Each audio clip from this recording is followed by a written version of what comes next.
when they start getting away from those hens and they're lonely, they are super killable. It's just miserable condition because it's super hot, super green. Mosquitoes are terrible. Bull gnats are terrible. More likelihood of seeing a bunch more snakes. All that kind of stuff. All the goodies that come with late season turkey hunting. But they can be super killable if you find that bird that's lonely.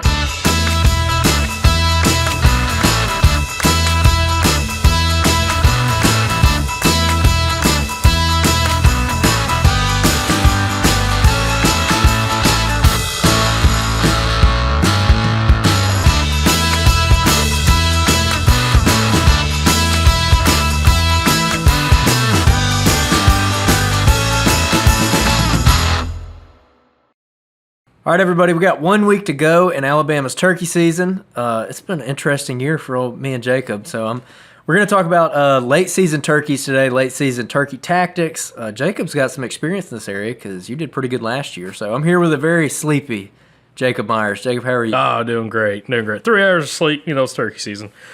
That's whatever. By the way, I like that shirt a lot. I just now noticed it. Yeah, and the Vortex shirt. Yeah, that thing's sweet. What's our discount code for their apparel? Do you remember? It's in the show notes. I think it's Southern 20. Yeah, that sounds right. Vortex Apparel. You can go get a discount on it. But anyways, yeah, I love the shirt. Got the turkey feather logo and everything. Mm-hmm. But anyways, so, man, we've been hunting a lot. We're getting down to the wire here in Alabama. And I guess Georgia, Tennessee, I guess everyone's getting kind of Mississippi's closed. Mississippi's closed. Florida's closed. So we're at the point of the year where everything's very green. Hens are supposed to be on nest right now. And then mosquitoes are... Dude, I got a mosquito story from this morning. Whew. This morning? Oh, yeah. Oh, my gosh.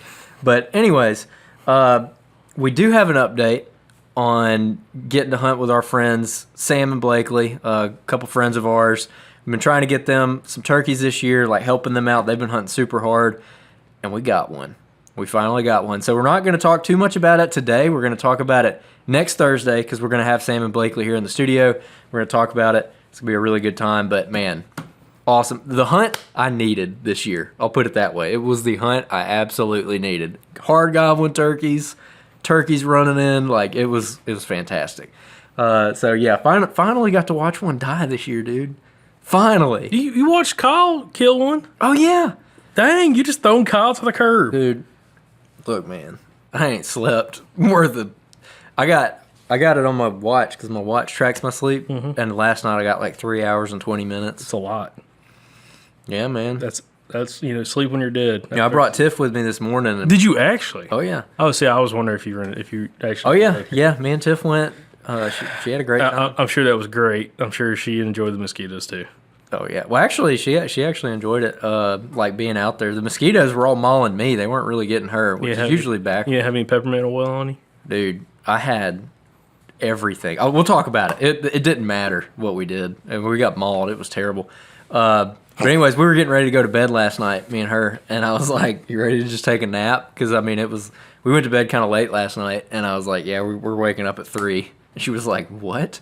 I'm like, "Yeah, sorry, we got to wake up at 3." So yeah, got a quick little power nap. Then went to the woods this morning. But anyways, all right, late season turkeys. This is the other thing I was going to say is this is the time of year that a lot of people drop off. We're already seeing that in the places that we hunt, on the public that we hunt. It's kind of a ghost town right now, which is nice, really nice. And most people just don't want to. They're either tagged out, burned out, or just lost interest, whatever. Started fishing. So last year, you and Thomas killed basically all your birds in this stretch, and Thomas in particular killed all 4 of his birds in Alabama in the last week of season. Yeah, all of them. Mm-hmm. Yeah. All right. So what May 1st through May. Actually, no, he killed a lot. Because I got notification on Facebook from his post. First one he killed was April 27th, and the last one he killed I think was May 7th. But he only could hunt 5 days, and he killed 4 birds in 5 days. Man, that doesn't suck. Yeah. Well, so there's some differences though, and I've been talking to some people about this.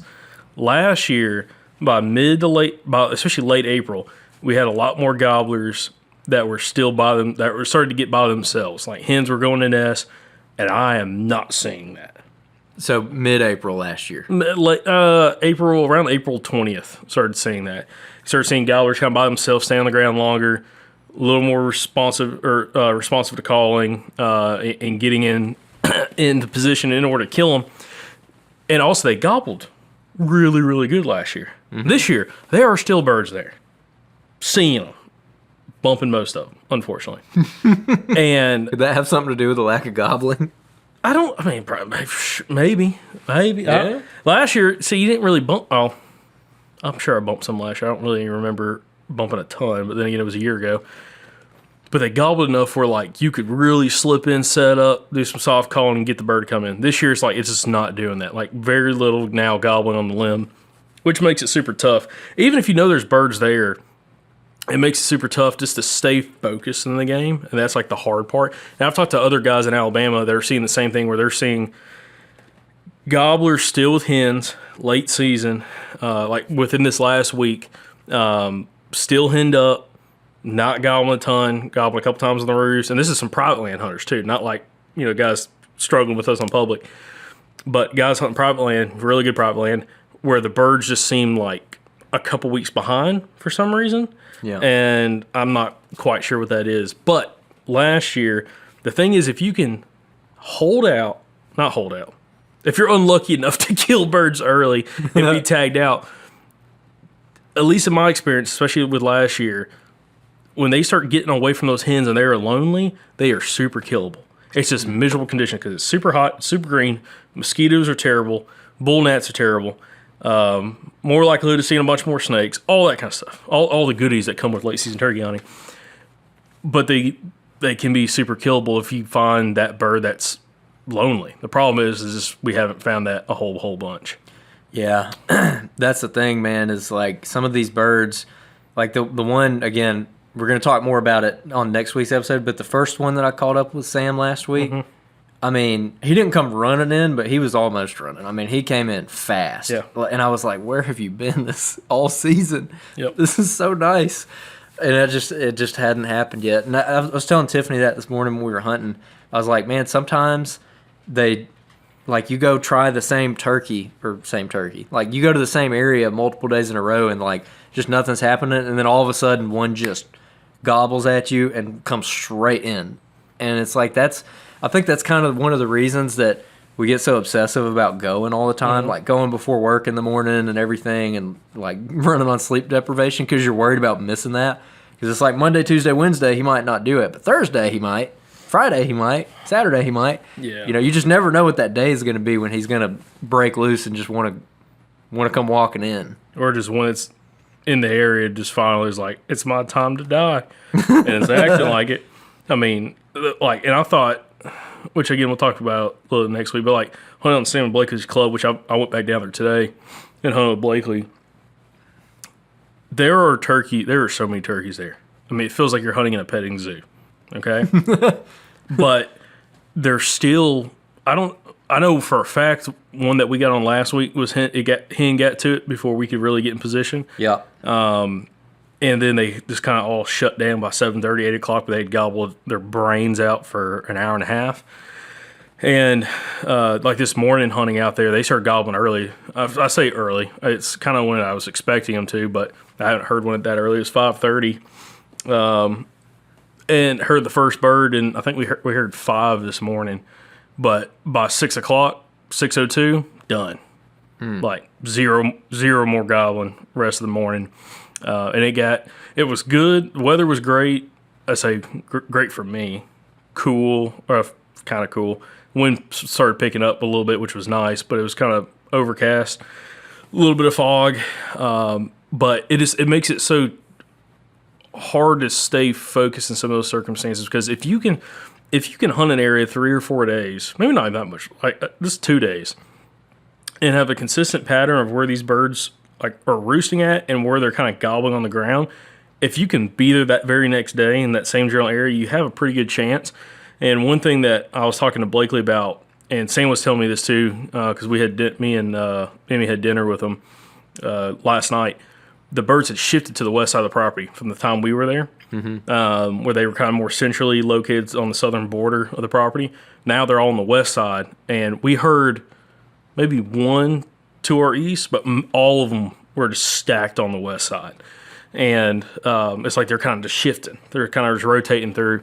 But it's the challenging thing is, again, is trying to either find that pattern or just find one wants to die. If you can find the pattern, even if they're not gobbling great, you can go in there. If you have the patience, you probably can soft call one up.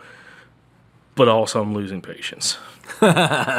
Well, so that brings me to last year. I killed one last year. I think it was in May. That's the only turkey I've ever shot in May. And he was the one that I eased up on this little, close to this logging deck, and I was actually downhill from it. And it was just an area where you kind of think there's going to be turkeys. And being so late in the season, like I wasn't really running gunning. I was actually hunting before work. And I had to be done by like 8:30 or so. And when I got out there, I just eased up, and I'm like, I'm just going to make a sit right here. I'm not going to try to walk and call or strike one. I'm just going to sit here and listen, because I think I killed it on maybe a Friday or a Thursday or a Friday. And so I was like, maybe I'll just listen, see if I hear anything, and then I'll come back tomorrow when I have more time. And I was just soft calling, and one just hammered it from 150 yards up on that logging deck, kind of where I thought they might be, but I wasn't sure because they didn't gobble that morning at all until he gobbled at that clucking purr that I was doing. And then it still took him like 45 minutes to walk. He was 150 yards when I struck him, and he walked into like 35 before I killed him. And that took him 45 minutes. It took forever. And when I shot him, of course, I get up and I run up there. When I get to him, I look up, and there's 2 other gobblers standing there. So there's 3 gobblers all grouped up together. And this was last days of the season in May. And, I mean, he gobbled great. He came in strutting and everything just like how you'd want him to. That's the only one I've killed late. Yep. And, y'all killed a bunch of them late last year. So I was curious. Last year when you guys were hunting those turkeys, did you do anything different than what you had been doing up to that point in the season? Nope. It was 100% the same. So what was it? Soft calling. First of all, the biggest thing, not even outside the covert calling, soft calling, but it was building patterns of like where were you consistently finding turkeys roosting at and hearing birds roosted in the mornings, and then taking notes, dropping pins and all that, and then as you're hunting, kind of working your way back into those spots and kind of checking them a little bit. That was really big last year. That was a big thing of how we killed Thomas's birds, because he ended up actually roosting a couple. Not saying it's the ones that we killed, but like the general locations, either he roosted them and or saw super fresh tracks after some rain, some gobbler tracks, and we went in there and actually killed birds in 2 of those spots. So that was a big aspect of it. The covert column was big too, where especially a lot of his turkeys, they were gobbling a lot better than the ones I had killed in mid to late April. And going in specifically and getting them kind of fired up, and then not rushing in there, but kind of working our way in, because a lot of times they weren't like marching to us. You had to still get inside the bubble within like 150 yards and then set up, call, and then they were coming in. So that was a big thing last year. Like, it wasn't like none of them we called in from over probably 150 yards. Like there's none that were like gobbling super heavy, and then we were calling to them at 250, and they just came running in. Oh, actually one did, and he was maybe right in that 250 yard range, and that was the one that he killed that I was like, where was this turkey at in my life? Because he came across a steep, he was on one ridge point, we got on another ridge point across from him. He came across a really steep, or a pretty steep drainage, and marched right up to us in like 10 minutes. Like from the time we got in position, the time he was dead was maybe 10 minutes, and he came all that way. But all the other ones, it was like we had to get fairly tight to them. That's one thing that Thomas learned from me last year, is like, if they're not going to come, we need to let them kind of settle into a spot. And even if he goes quiet, that's fine. We need to swing around and get in a good position where it's easy for him to approach, and it's kind of in that area that he's been spending time in, and try to hunt him that way. So also another thing, you're talking about like that bird you killed was like grouped up with 2 other gobblers. That's one thing I kind of now thinking about, notice with Thomas's turkeys. The first one he killed, there's 2 gobblers together. The second one he killed, it was by itself. But the third one, there was like 3 gobblers all within like 250 yards, and we ended up bumping one. Other one ended up going way down a ridge point we couldn't ever catch up with, and we killed the one down the creek bottom right there below it. And then the fourth one, there was a couple turkeys, but this one, the one he ended up killing, split off, got on a hen, and we called the hen in to kill the gobbler.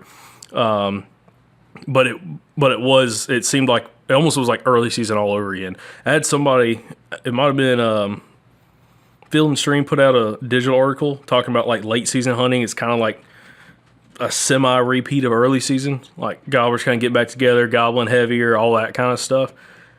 I'm hoping that happens for us in the next week or so because we haven't really experienced that all that much. But that's what we experienced with Thomas last year in May. Last year, what I experienced in late season, and this has kind of been the story of my late season for years now. I've never been great at late season turkeys.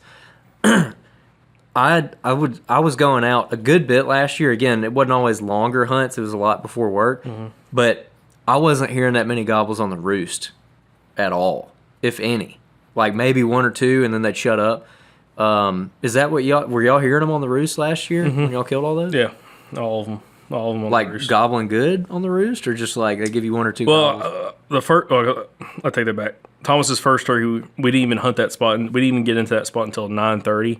We hunted another spot that had roosted birds in 2 days before, and I was like, they're going to probably still be back in here. And we never heard a bird there, and we ended up bouncing that spot and killed that turkey around like 12:30.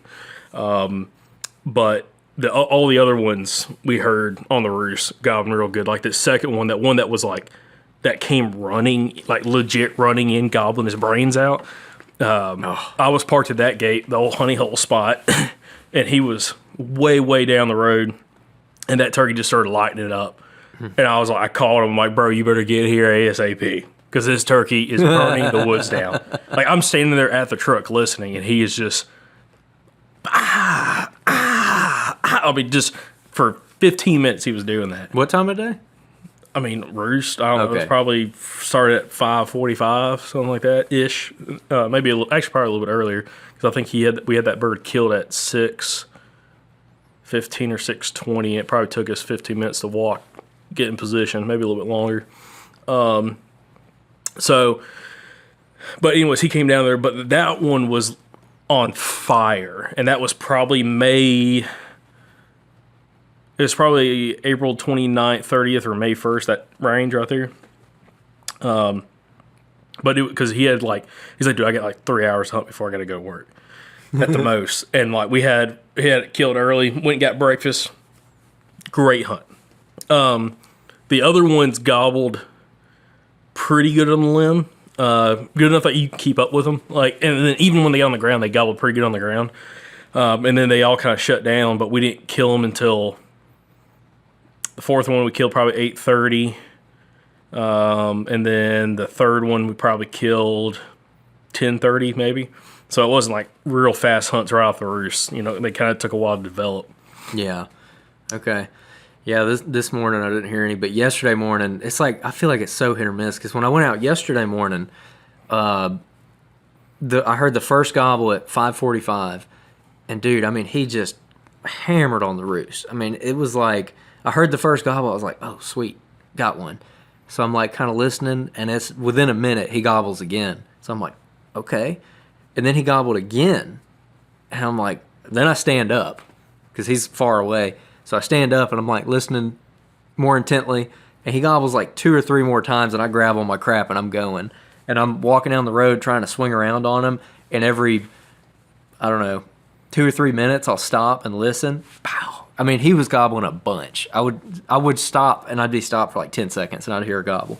And then I got over there on him, and he beat me to the field that I figured he was going to go to, and he stood in that field and just hammered. And I got set up and called to him. He responded, ended up coming pretty close to me, and it just never sealed the deal. He wouldn't come around like the little corner I needed him to come around, and he just never closed the distance. But he was responsive, and I think I heard a hen out in that field right before he shut up. I thought I heard like a cluck or maybe a cut, like 1 or 2 out there, and then he shut up. So I think a hen grabbed him and took him off. But still, like dealing with that this time of year, I'm like, oh. Yeah, that's what I'm saying. Like, I mean, like Thomas's 4th bird he killed, it was with a hen, and it was May, I think 7th. but we were still getting on birds that weren't with hens. It just happened to be like that day, the one that was kind of gobbling the most had a hen with it, and we didn't know it had a hen until it popped up at 140 yards from us. And I started calling to the hen, and the hens started coming our way.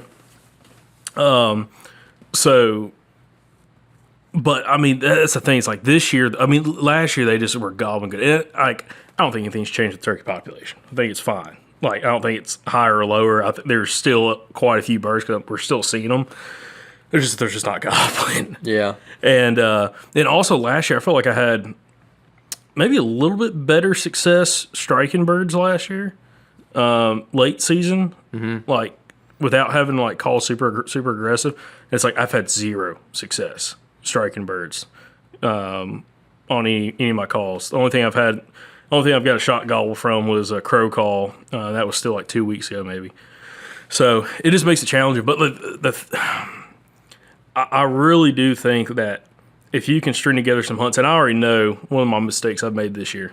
I was thinking about this actually today.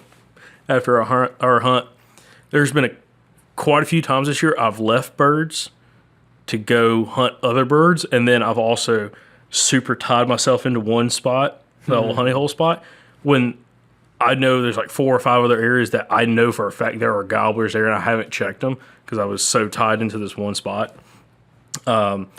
And I always, like, kind of Coach Ron said this a couple weeks ago on the episode with him and Bo Smith, but he was like, I still haven't figured out a way to be in 2 places at once. And like, that is so true. I think every turkey hunter can relate to that, where you have a couple different areas that, like, man, I would love to go listen to, but you just got to pick one and roll with it.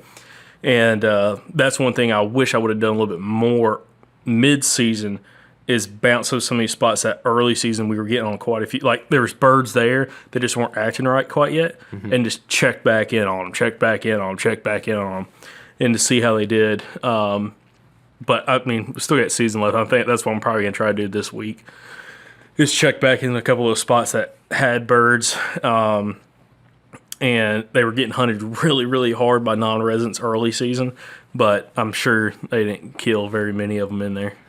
The other thing I was curious about with y'all's success last late season was, between all those turkeys that y'all ended up killing, was there any consistency as to like where they wanted to hang out as compared to other times of year? So, for instance, early in the season, and really, I mean, this whole season, but especially early in the season, you typically will find them like in those big giant creek drainages, like where they're just getting down there. And we talked about it earlier this year, where that's some of the first stuff that greens up, and I feel like they like to get down in that.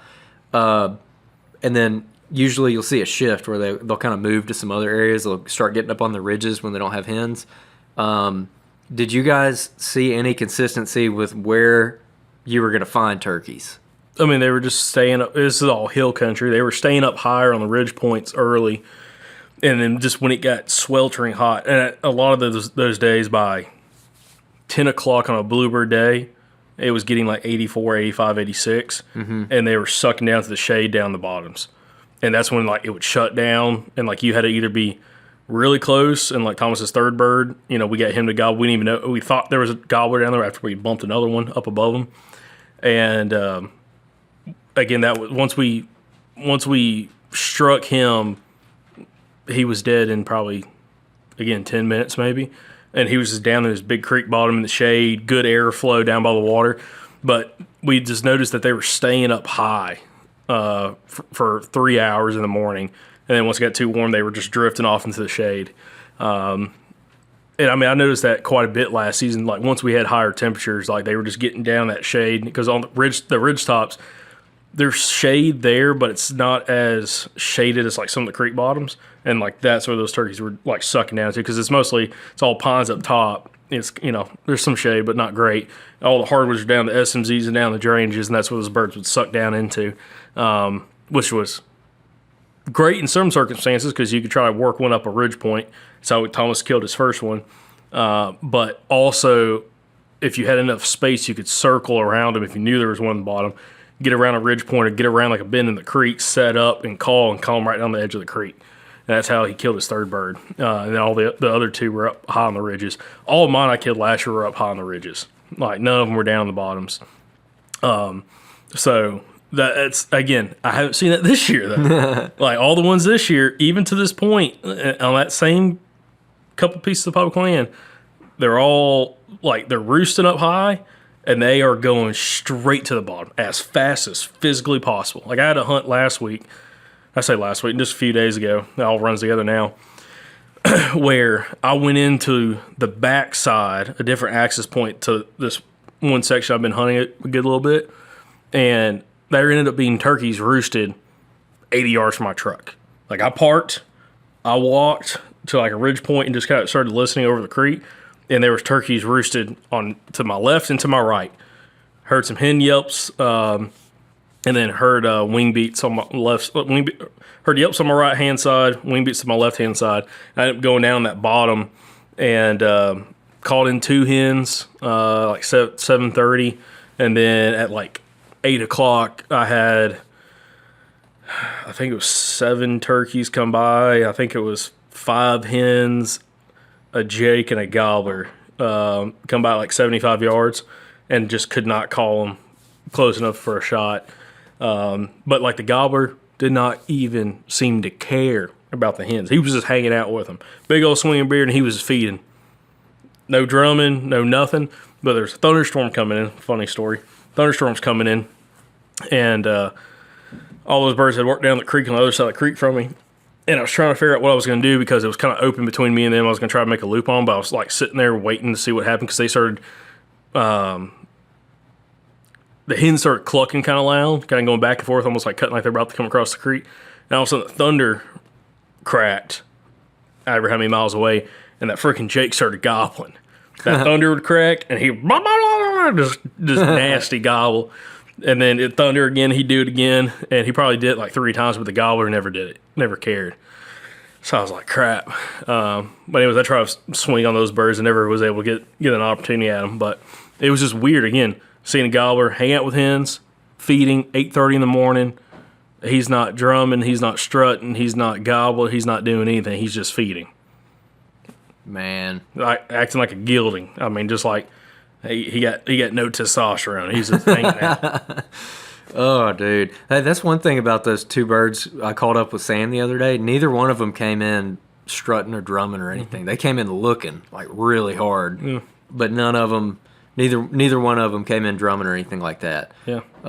So, yeah. Two of the ones I killed, or 3 of the ones I killed last year did that. Came in, well, one gobbled, but he came in, he didn't drum or he gobbled 20 minutes before I saw him. But the other 2 never drummed, another just came in looking. And then the last one, the biggest of the birds, he was the one that acted like a straight 2-year-old, gobbling his brains out for 2 hours. Maniac. It took me forever to get in position on that turkey. And the second I set up, I mean, he was dead in, again, 10, 15 minutes maybe. Yeah. Yeah, I need a turkey like that in my life right now. Hey guys, it's Jake from the podcast. Got a quick tip for you when it comes to turkey calling, especially if you're a newer turkey hunter that's not as experienced, and that is using covert calling that we learned from Coach Ron Waters last year out of Alabama. And that's what helped us kill 9 birds in Alabama between 3 of us. And again, a lot of those on public land. You don't have to be a great caller like I mentioned, and all it is super soft calling at like a 20 to 30, maybe 40% volume level when it comes to calling. I really like a friction call to do that, doing soft clucks, purrs, and yelps.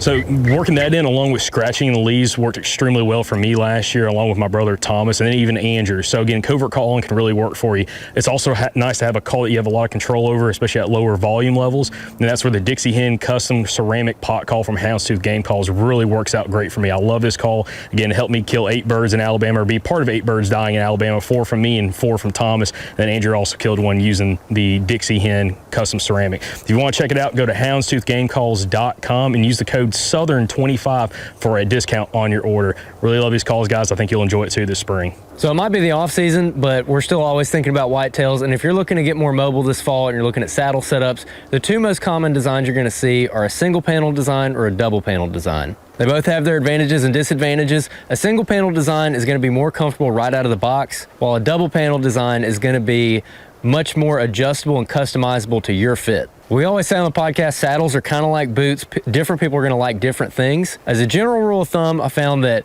heavier set guys typically like a single panel more than they like a double panel. But other than that, it's just really a matter of preference. I personally use both of these saddles. This is the Method 2 from Latitude, and this is the Lone Star from Latitude. I will say that the Method 2 is really nice because it's a 2-panel design. It's almost like you have a built-in back band that'll take a little bit of pressure off your back when you're sitting down. But if you're just getting into saddle hunting and you want something that's extremely comfortable right out of the box, the Lone Star is going to be your go-to. It has an advanced hip pinch reduction system in it, so right out of the box, this is going to be very comfortable, and you're not going to have the hip pinch issues that a lot of people have when they first get into saddle hunting. So if you want to be more mobile this fall, check out latitudeoutdoors.com to see these 2 saddles and a bunch of other mobile hunting gear. We've enjoyed them a lot, and I think you're going to enjoy them too. All right, guys, we got another in the field tip for you today. One thing we're doing right now while we're out here scouting is looking at overlooked spots and overlooked by us. One thing we always do while we're in the field is using our tracker on onX Hunt to be able to not only see where we've gone, but where we haven't been, and that's what we're going to go look at. So today, we're actually going to work up into a drainage that we haven't been to before. We've walked all around it, but we haven't been up in it. And again, it's a very important factor of using the tracker so you can see where you have been and where you haven't. A lot of times those places you haven't been is your overlooked spots. So if you want to try onX Hunt, you can download onX Hunt today and use the code SOUTHERN and save 20% on your membership. Yeah, I've been trying to focus a little bit more on shade these last couple of days because now it's getting warm. And really for the remainder of Alabama season, from what I've been looking at, it's going to be like this the rest of the time where Mid upper 80s. Yeah, you start out in the morning and it's already like mid to high 60s at daylight. And then you don't have very long before it starts getting pretty hot. Yeah. And then I guess they want to go get down in those bottoms. And you can tell a difference, like especially when you get down in those creek bottoms. Like you were saying earlier, the shade up on the ridge tops, like even if it's closed canopy, it might be shady, but the minute you drop down into a bottom where you've got thicker canopy, and if you're in some good hill country, like some terrain that's kind of shielding it, you can usually tell a pretty big difference when you walk down in there. It's super noticeable. You're like, oh. And also if you got water down the drainage, or like if you're on a creek system and there's like some cool water, which all those creeks are pretty chilly, like I would not want to be jumping in that water. It's like an air conditioner. I mean, it's like noticeably cooler. And you're only dropping down like 50 feet, 60 feet. Like it's not like crazy elevation, but it is a noticeable difference, coolness down there. And also some of the bottoms are pretty open, and those like open as in like there's not a lot of brush, and those are the ones I'm seeing the turkeys in. Yeah. They're getting down in there scratching and just pecking, just doing their thing. Yeah.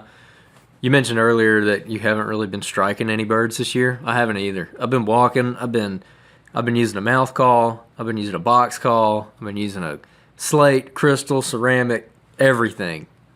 I don't think that I've struck a single bird, definitely in the last, like, 3 weeks. Mm-hmm. I can't remember if I did early season or not. I don't think I did.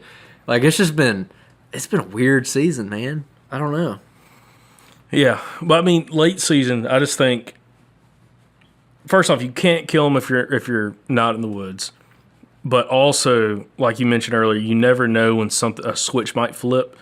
And these turkeys that you know are there, it's don't go late season hunting in an area you think there might be turkeys, but you don't know for sure. Go where you know there are turkeys first off. And I say that because you're probably not going to get a lot of gobbling action, and I wouldn't try to waste your time. Like I would try to stay in those areas that you know there's birds, and there's been birds. And I mean, at some point, hopefully the switch flips for you. And also, like, having the patience that, like, if you've hunted it for a while, especially if you have a couple seasons there, and you know certain areas that turkeys like to go to, whether it's a road bed, whether it's a creek bottom, wherever you're finding scratching at, and just hang tight with them and do some soft calling, you might have some more success. And I've been looking back at it, and, like, I just haven't done it as much this season as I did last year. Like, sit down and just exclusively soft called. Because it's kind of like a mix of soft calling and every now and then throwing out some louder yelps. And I think there definitely is something to birds getting a little call shy, and also like reading the woods. Like if you're not hearing hens, and like I've heard quite a few hens this year, but not very often I've heard them like real loud and super vocal. It's like kind of like that medium to the softer side of yelping, and same thing with the clucks.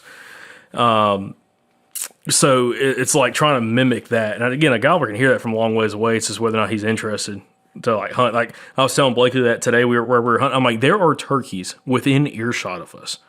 They just do not want to come in right now for some reason. I don't know why it is, but there are gobblers within 200 yards of us right now, very confidently, but they're just not doing it. So. Yep. Yeah, I told Tiffany the same thing this morning when we were walking around. I was like, there's been a gobbler hear our calling today, and he just didn't respond to it. Mm-hmm. And yeah, it's just that time of year. So, dude, this morning though, we went back out. So yesterday when I went out and I had that bird come through, there's like this big field that he was roosted off the backside of, a big square-shaped field, and there's 2 roads that come into it. And when I heard him gobbling, he wasn't in the field. He was off the back side of it. Like the field's on a hilltop, and the hill kind of rolls back, and you could tell he was down off the side of that hill. Like a lot of times they like to get on the tops of those hills and pitch up into a tree, and you could tell he was probably right there. And I was like, I got to beat him to that field because I bet he's going to either limb hop to the field and fly into it, or he's going to fly down and walk up into the field. And so like when I rushed around there, he beat me there by a couple minutes. Mm-hmm. And I was trying to get him to, like, the way that the field was oriented, this road came off of it, and I'm like, maybe I could get him to come down that road a little bit and peek down the road I was in. And I sat down and called, and basically I needed him to come and turn 2 corners, which I was like, I don't think it's going to work. I was unfamiliar with the area. This is a new area for me. And so I didn't really know what was around the bend. Like I didn't know how much further I could sneak up, and I was so afraid of bumping him. I was like, I'm just gonna sit here and see what he does, and hopefully, if he doesn't come in right now, hopefully he drifts off, and I can get back up there and try to call him back or swing on him. And sure enough, he came up, and he it sounded like he rounded that first corner, and he was probably like 80-ish yards. And what he did is he came around, and he got to where he could see down the first little section of road. And I was sitting, like, the road went into the woods like 30 yards and then made a turn. And I was sitting right in that turn. And he came to where he could see that little 30-yard section, but he wasn't going to come and see where, like, down the full length of the road. And so I got him to turn one corner, didn't get him to turn both corners. And then when he drifted off, I went around and tried him from a couple different angles and never could get him to respond again. But as I was swinging around through there, I was just being really slow, really quiet, calling every once in a while, just easing through, listening, because this place is pretty thick that I was hunting. So I wasn't really afraid of bumping one unless I rounded a corner in the road and there was one standing there. But I was finding gobbler tracks all up and down these roads. But I was also finding hen tracks in the same spots. Whether those hens were with the gobblers or not, I have no idea. Mm-hmm. I suspect they probably were. And so I backed out early and went and checked a few different areas because I was like, well, I'll bring Tiff in here tomorrow. And so when we went back this morning, we started in that field. So we got in there before daylight, sat down, found the gobbler's tracks from yesterday, found exactly where he walked. I was like, oh my gosh, I was so close yesterday. Didn't hear anything. Did have some owls fly up to us though. I hooted one time, and like 2 or 3 different owls flew right up to us and started doing all their crazy sounds in the tree next to us. So that was cool. Tiff got to experience that. She was like, call again, see if you can get them to come closer. They were like 20 yards. I was like, they're right there. But that was pretty fun. Sat there till like 7:30 or so. Didn't hear anything, and then I was like, well, we're just gonna have to walk and call. And so we were just walking and calling, trying to strike one. Couldn't get on anything. Found some really good looking areas, found more tracks, found sign. They're in there, but like you said, they're just not doing it today. Which today was kind of a weird day. It was cloudy. It was a little foggy where we were. You said it was real foggy over there where you're at. Yeah. It was foggy on the ridge tops, but when you got in the bottoms, it wasn't foggy. And so I was like, well, maybe they're down in the bottoms. I don't know. And yeah, we worked through there, and dude, that fog kind of started to burn off mid-morning. And when that fog burned off, I'm telling you, we got mauled by mosquitoes. Like nothing I've ever seen. It was worse When the fog lifted, then Yes. before the fog? Yep. Huh. Yep. When the fog was out, we were getting messed with by some bull gnats and stuff, and I had some bug spray that Tiff brought from home. I had the Percaratin spray, and I had the little kill drift thing with the thermocell pad in it. And when we first set up, the bull gnats were kind of bad. Turned on the kill drift, and they went away. It was fine. No bugs anywhere. It was great. But that was those bull gnats and stuff. Dude, when we got down in that bottom, I'm telling you, you remember how bad the mosquitoes were in Tennessee? It was worse than that. I promise you it was worse than that. I've never seen anything like it. Dude, we were standing there, and I'm trying to strike, and I'm trying to call on my crystal call, and they're flying in my eyes, they're flying in my nose, they're getting in my ears and stuff, and you're sitting there trying to listen, and one gets in your ear, and it's like, all up in your ear. Yeah. Like, oh my gosh. It was terrible. And they were on Tiffany pretty bad, but they were on me like real bad. And dude, I got the bug spray. I'm literally like, dude, you look down and my legs are completely covered in mosquitoes, like covered. And they're biting me through my pants. Dude, I got that big can of bug spray and I like fogged us with it. I probably used half the can, just sprayed everywhere. And I got done spraying and it was like a moment of silence. Then it was like, and they all came back. Like, didn't care. Y'all run out of that bottom?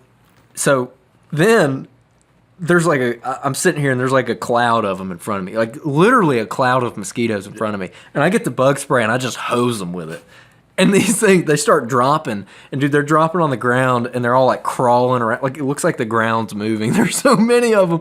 And they're crawling around like covered in bug spray. And then, like, as soon as they all dropped out of the air, more just backfilled them. I was like, we have to get out of here. See, that's what Thomas was talking about. Dude. So we do that.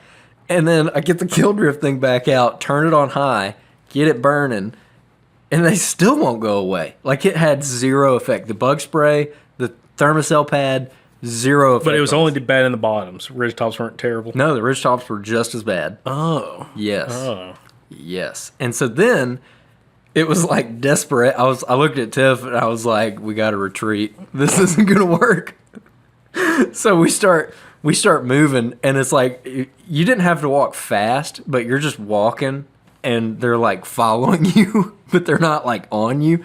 And so we're literally just walking and I'm like walking with my call and like every 100 yards, I'll like pop on it a couple times and just try to listen for a second. And we did a big 2-mile loop doing that. Just walking and calling, trying to avoid the mosquitoes. Who kept Piper? Our grandmother. Oh, I was like, you just left her at the house? Yeah, she'll be fine in that crib, man. She can't get out of it yet. 2-year-old? Yeah, no, we got a babysitter. Okay. Grandparents came in clutch so I could take Tiffany on a turkey hunt. And I'm like, I told her this morning, I'm like, every time I take somebody, it's like you should have been here yesterday. Yeah, it's terrible. I mean, that turkey gobbled 100 times probably. I mean, it was great. Like, right in my face, gobbling. Didn't kill him, but it was about as good of a hunt as you could ask for without killing it, just as far as gobbling goes. What was the difference between, because you were there yesterday, did you get tore up yesterday? Not really. What changed? I don't know. I have no idea. What changed. Was it worse in your club when you made the post about, like, feeding mosquitoes or something? Oh, it was 50 times worse than that. Dude, seriously, it was by far the worst. So Thomas told me the same thing because Thomas went down there a couple days ago, and he said they literally got out of the car, walked like 200 yards, and in that moment of time, 10 minutes, they were whelping. They had whelps all over their body because they were biting them through all their clothes. Oh my God. And like Thomas doesn't use bug spray. He's like, oh, they don't bother me. Learned a lesson there. His buddy Luke supposedly had sprayed down, and he was completely covered in whelps. And they literally, before it was 6 a.m., were back in their car and left. Oh my gosh. It was that bad. See, and you lied to me about that because you were like, I know what you were doing. Jacob the other day, he was like, oh yeah, because this is a new spot that we were checking out.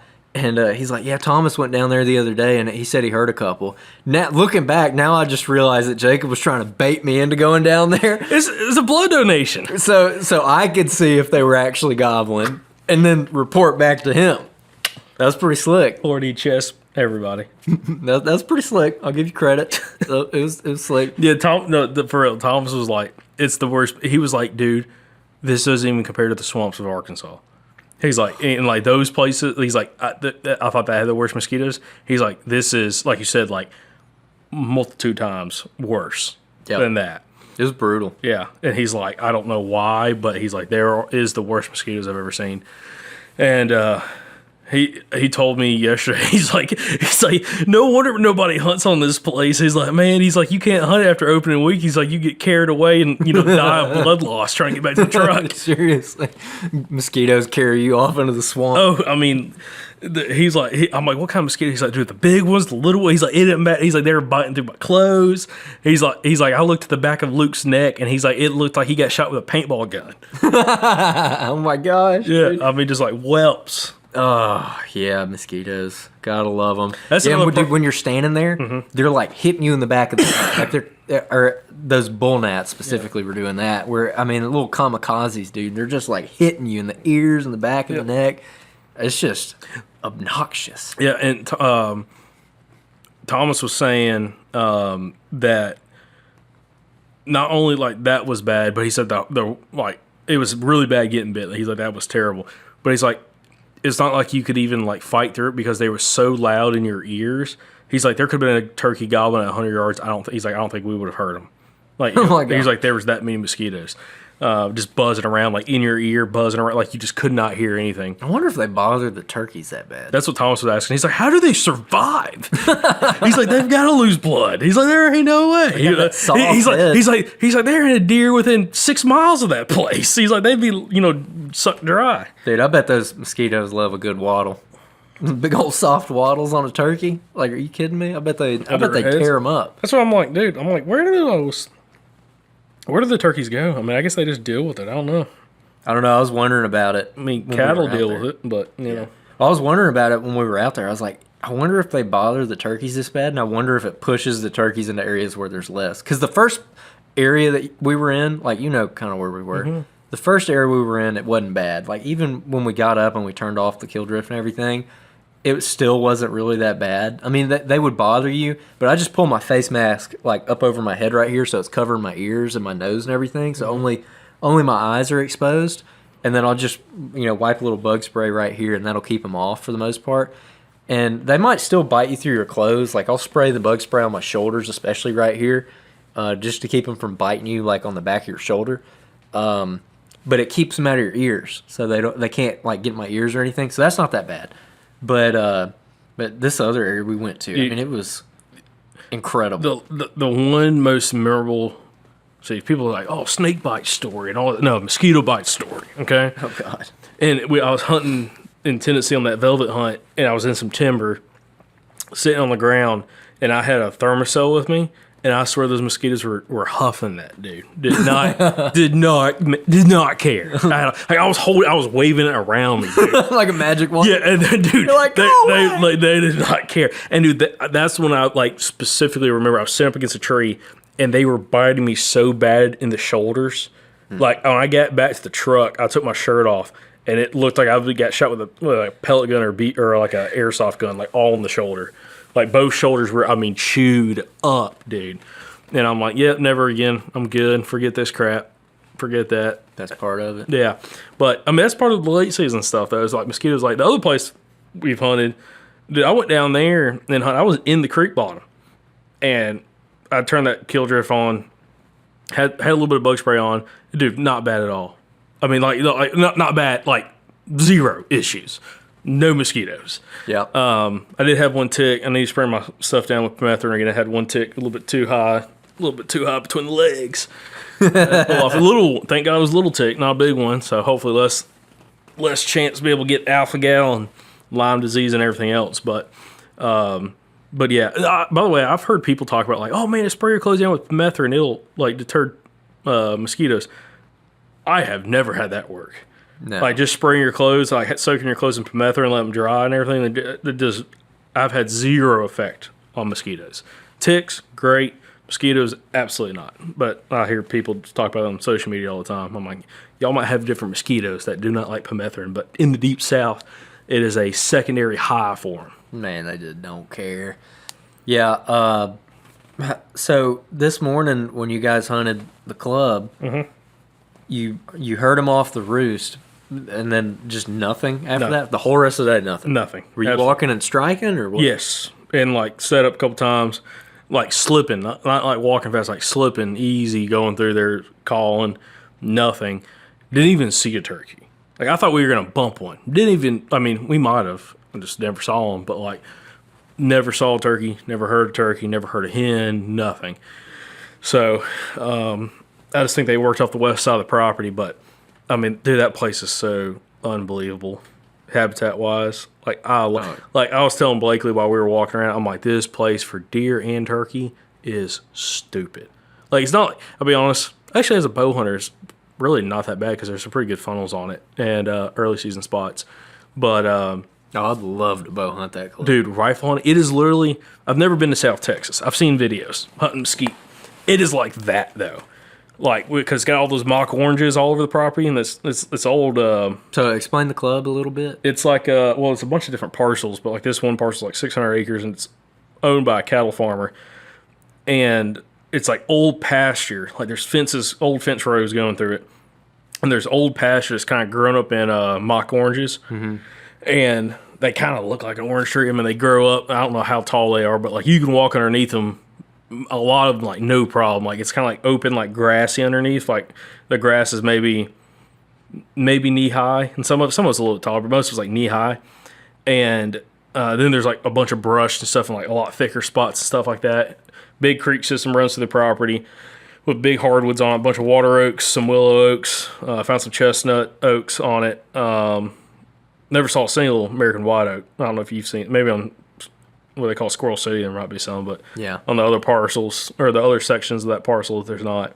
But it's like old field habitat with like brush growing up in it, and it is the most bucky looking thing you've ever seen. And I told Blakely, I'm like, dude, hunting out here, because she was like, oh, you can't really climb a tree. I'm like, yeah, like there's trees you can put a climber in or whatever, or take a stick and lock on, or stick and saddle. For sure, there are some, but like this place sets up for ground hunting, specifically with a rifle, during the rut, with a pair of rattle antlers in one hand and a grunt call in the other. Oh yeah. That's how this place sets up. Yep. Like, if it was me, during the rut, like late pre-rut, early rut, just slip hunt calling through that stuff, because it looks amazing. It's so much different from anything else we've ever hunted, and there's so much deer sign on the place. Like we're bumping deer left and right. Probably another reason we didn't see any turkeys. Freaking deer, they're not blown, but there's like this high tailing it. But there's tons of turkeys, tons of deer, bunch of big bucks on pigs, unfortunately, but you deal with pigs when you go further south. But yeah, just unbelievable property. But I was telling her that walking around, because there's a bunch of there's a couple shooting houses that we walked by, but there's a bunch of tower stands. It's a lot of like, not tower stands, like big tripod stands, because there's like not a lot of great trees to really hang a stand in. So it's either ladder stands, tripod stands, or like shooting houses, ground blinds. And I'm like, some of these are like in pretty good spots, but I'm like, most of this, there's some road beds going through that place. Oh my! And I was like, dude, I would take that turkey chair. I'd sit right on that freaking road bed. And I say road bed, it's a brush hog trail. Like it's not like you take a side by side down, but you're not driving a pickup truck down it. And that runs through all this stuff, and it looks so good for deer. So good. I would have so much fun on that place deer hunting. Oh yeah. Oh yeah. I told Sam, I'm like, if they have an opening, please call me. So I said the same thing, dude. It's a haul for you, but it's still a haul for me. It's a far drive. I think it's an hour and probably 40 minutes from my house, hour and 35 minutes, something like that. But I mean, it's unbelievable. And we went to the other parcels and looked at them. By the way, saw where you and Tiffany shot her doe. Oh yeah. I didn't realize y'all were right off the freaking road. We were watching deer cross the blacktop. Well, yeah, we drove by. Like, for some reason, I had in my story that, like, y'all had hiked in, like, a good ways and, like, get to the shooting house. Dude, she's like, oh, that's where Tiffany shot her doe. And I'm like, that shooting house is, like, 200 yards off the highway, if probably not even that far. Yep. He's like, yeah. Like, I'm like, wow. I thought that hunt was way more hardcore in my head. Oh, absolutely Way more not. hardcore. Absolutely not. Yeah, and that's where we sat and saw like 13 deer. Dude, that parcel, I told her, there's turkeys in that parcel. Yep. It looks so good. And I'm like, come Monday, because we're talking about like going back down there if you want to go. I was like, whether we hunt together, separate, it don't matter. Someone's going to be listening on that parcel. Yeah. Someone. Yeah, it looks great. It looks really good. Yeah, because they haven't branched out and hunted any of that other stuff. No, they're just on that one parcel. But Dude, I'm telling you, that place is a deer hunter's dream. Oh my gosh. yeah. There's so much. And Blakely was telling me that the guys that's been in the club for like 15, 20 years, a lot of them were complaining that this year was not a good year. Like they weren't seeing the bucks they were normally seeing. They weren't seeing the amount of deer they normally see, and they really thought it was because of the drought. And I'm like, so like they saw deer like almost every hunt they went on. And like these guys are like complaining about like the quality wasn't there. Like deer, either like the big bucks never showed up. Nobody ever had them on camera. Nobody killed them other than 11 point. And they just weren't seeing the deer numbers they normally see. I'm like, what is this place normally like? Because it looks like a zoo. Like, dude, there are trails out there, like that look like Midwestern trails. I'm talking like You see it and you're like, oh, this is the cattle trail. But then you start looking at it and there ain't a cow track on it. no, it's just deer. And it's not pig trails. I mean, we found some pig trails, but it's deer trails down to bare dirt that are almost a foot wide, just running through this stuff. Dude, it's insane. Rubs everywhere. Yeah, just it's incredible. Golly, I want to deer hunt that place so bad. Yeah, That's a special property. it's for sure. We went over there where the Sesame Field is Oh yeah. that you went to. That that big shooting house that's out there in the middle of that. That make a better dove blind than anything else. Yeah. I mean, I was like, there's wood ducks right there in that swamp right there when you pull in on the left hand side. We pulled up and there's a couple wood ducks in there. And I'm like, that's your wood duck hole. Like, forget hunting that creek. I'd go sit that swamp if you want to go shoot some wood ducks. But yeah, we went over. We went to all three parcels. But dude, it looked incredible. That third parcel, the one that you and Tiffany shot her deer on, or she shot her deer, looks unbelievable for deer and turkey. Just like, oh, Yeah. beautiful. Like, I can't believe there's something like that in Alabama. It looks like, looking at it, it looks like something that would be like eastern Kansas. Yeah, it does. It really does. Or like Oklahoma or something. I think I was telling Sam that when we were standing there listening for gobbles the other morning. I was like, man, it kind of reminded me of when we hunted Oklahoma.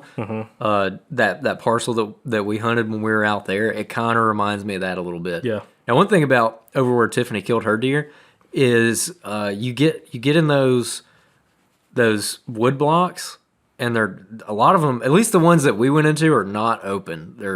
They are slam full of that trifoliate orange. That the green briars that are like Hell 4 razor. inches long. Yeah. And stout. Like you ain't pushing your way Yeah, through. if you get one in your boot, it'll go right through your boot and everything else. Yep. Yeah. Tractor killers. Yeah. Bunch of those things throughout the woods. So I don't know. Maybe the turkeys like that stuff. I don't know. Get in there and- I don't know about that. I mean, I think just the way it sets up, it looks so good. And it's got some elevation. You can get up and listen, hear good ways. Yeah. I'm like, I'd go right on that power line and listen. Yep. Man, T-minus 1 week. Are you going back to the honey hole spot? You gonna try it again? Starting to act like a bad ex-girlfriend now. Keep going back to it. Man, They'll treat you right. you killed out all the easy turkeys. Shoot. You left all the hard ones for this year. Yeah. I don't know. Maybe some of the easy ones get killed early. That's another thing about late season. By the time you get to late season, all the real super vocal dumb turkeys, which they've done studies on. Someone just posted it. I'm trying to think, who was it? Might have been Chamberlain on one of those Turkey Tuesdays, talking about like there is a selective harvest for like very vocal turkeys in the first couple weeks of season. So by the time you get to late season, it's not a lot of the real vocal turkeys a lot of them are dead. And that's definitely seems to be the case this year. Like, no doubt. I'd love to know the harvest numbers on a couple of these pieces of public land. I think in one of our group chats the other day, Shane Parker was looking at the game check numbers, and he said that we're pretty far behind this year on turkey harvest statewide. So, like, just the whole state in general. But of acting Alabama. weird. Yeah, it just hasn't killed as many turkeys this year for whatever reason. But, you know, on the club, I don't think that on my hunting club, I don't think a turkey's been shot off of it this whole year. And I put some cameras on some roads just to see if, like, when they were coming through, if they were coming through, like some dust bowls, things like that. I got 3 cameras out in some pretty good spots where some turkeys ought to be walking.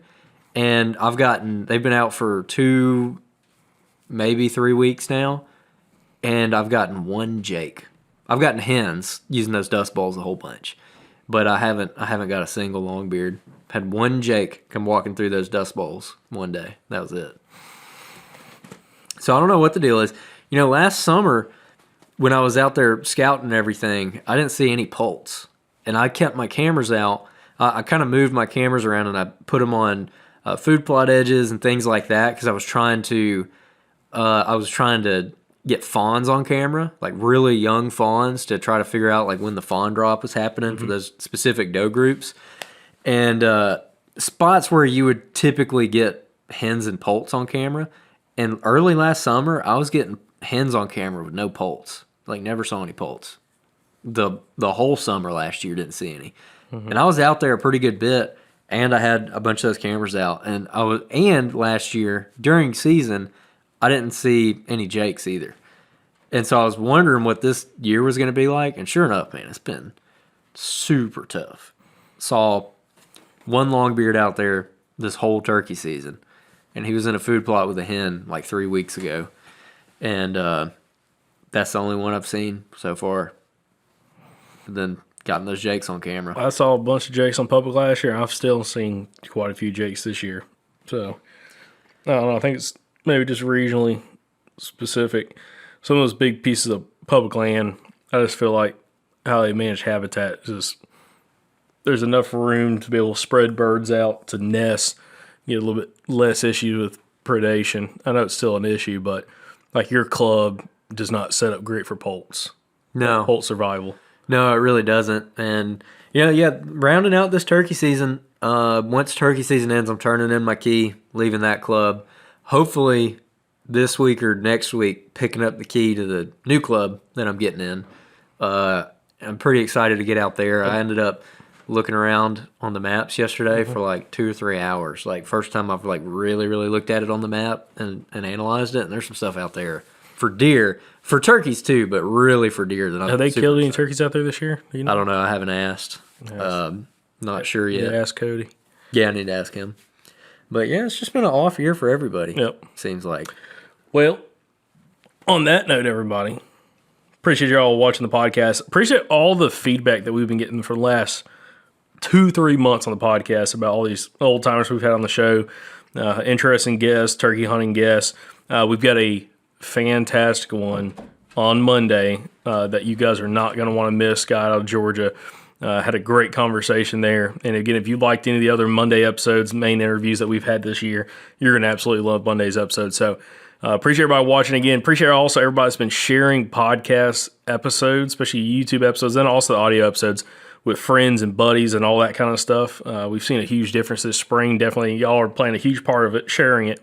Yeah, by the way, I wanted to add to that. You know, when we started this turkey season, we kind of put the word out to a lot of people that we were changing up the format just a little bit of how we were doing these interviews and what we were focusing on, and really getting a lot of older guys on and focusing on, storytelling and that kind of thing. And man, the listeners like really showed out this year. Like, appreciate y'all sticking around and just pushing it. Like, it's never been to this level before. So just want to say appreciate it. Like, so many people have been sharing the show with their buddies and sharing it on social media and this and that. And that makes a huge difference for us. And it's really come through this spring. So thank y'all. Yeah. Well, on that note, everybody, thank y'all for watching the podcast. Thank you for listening. We'll catch you back here on the next episode from the Southern Outdoorsman. And remember, guys, y'all stay Southern.